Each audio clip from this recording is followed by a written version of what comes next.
ગુજરાતમાં આનંદીબેન પટેલ અને દેશનું સુકાન નરેન્દ્ર મોદીએ સંભાળ્યાનો 1 વર્ષ થતાં દેશભરમાં જનકલ્યાણ પર્વની ઉજવણી કરાઈ રહી છે।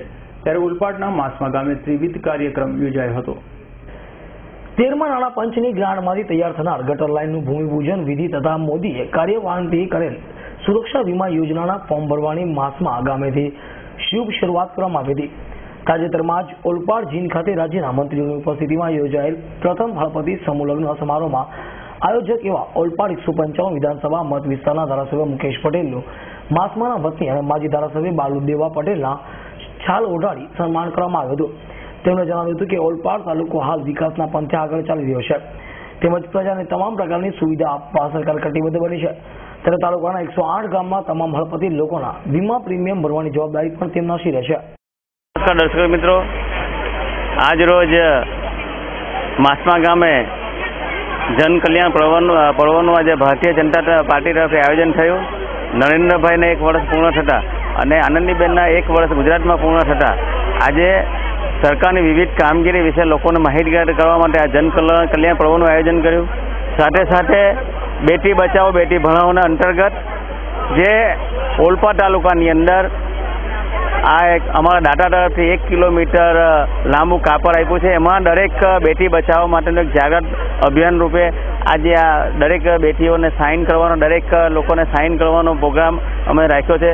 સાથે સાથે ઓલપાડ તાલુકાની અંદર ઓલપાડના ગરીબ લોકો માટે જે મેં પોતે જે નરેન્દ્રભાઈની જીવન જ્યોત યોજના જે 12 રૂપિયામાં એને વીમો અકસ્માત વીમો મળે એના માટેની યોજનાનું આજે લોન્ચિંગ અમે માસમા ગામેથી કર્યું અને મારા ઓલપાડ તાલુકાની અંદર 108 ગામની અંદર જેટલા હળપતિ ભાઈઓ રહે છે એનું જનધન યોજનામાં ખાતું અને સાથે સાથે વીમા ખોલાવવાની જવાબદારી મેં ભારતીય જનતા પાર્ટીના ધારાસભ્ય તરીકે મેં ઓલપાડના તમામ 108 ગામની જવાબદારી લીધી છે।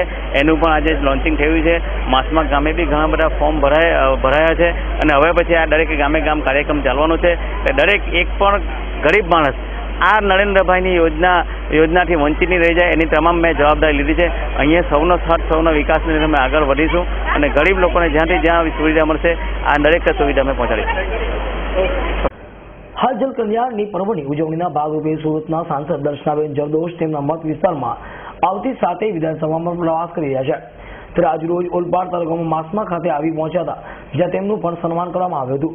આ પ્રસંગે ભટગાંવના વતની ડીજી પટેલ દ્વારા દાનમાં મળેલ કાપડને બેનર ઉપર મહામસ્તક અભિયાન અંતર્ગત કાર્યક્રમ યોજાયો હતો જેમાં સૌપ્રથમ સુરત સાંસદ દર્શના જરદોશે સહી કર્યા બાદ ધારાસભ્ય મુકેશ પટેલે કરી દીકરી વહાલનો દરિયો હોવાનું પ્રતીક આપી અભિયાન શરૂ કર્યું હતું। આ પ્રસંગે સાંસદ સભ્યએ સરકારની વિવિધ યોજનાનો લાભ લેવા પ્રજાને અનુરોધ કર્યો હતો। ભાઈ મોદીની સરકારને 24 જાન્યુઆરીએ 1 વર્ષ પૂર્ણ થયું અને એના પહેલા 22મી તારીખે રાજ્યના પ્રથમ મહિલા મુખ્યમંત્રી આનંદીબેન આ અઠવાડિયાની અંદર 10 દિવસની અંદર અમે ધારાસભ્ય સાથે મળીને સંસદ સભ્યો જે કંઈ ગ્રામ પંચાયતના, તાલુકા પંચાયતના, કોર્પોરેશનના ચૂંટાયેલા પ્રતિનિધિઓ અને ભારતીય જનતા પાર્ટીના સમર્થકો દ્વારા જન કલ્યાણ પર્વની ઉજવણી કરીએ છીએ।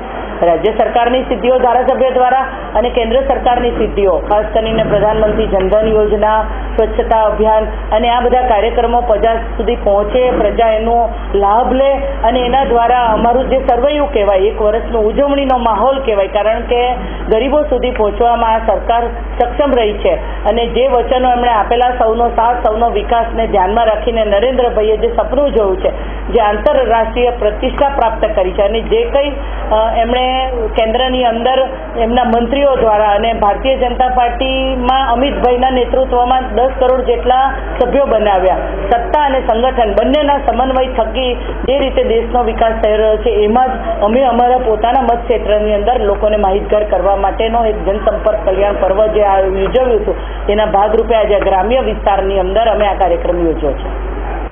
રાજ્ય સરકાર અને કેન્દ્ર સરકાર હાલ ઠેર ઠેર ઉજવણી કરવામાં આવી રહી છે। સાથે જ કેન્દ્ર સરકારમાં મોદીએ સુકાન સંભાળ્યા બાદ ભ્રષ્ટાચાર ઓછો થયો હોવાની વાતો કરવામાં આવી છે તો બીજી તરફ ગુજરાતના સાંસદો અને ધારાસભ્યો પ્રજાલક્ષી કાર્યો કરવામાં લાગી ગયા છે।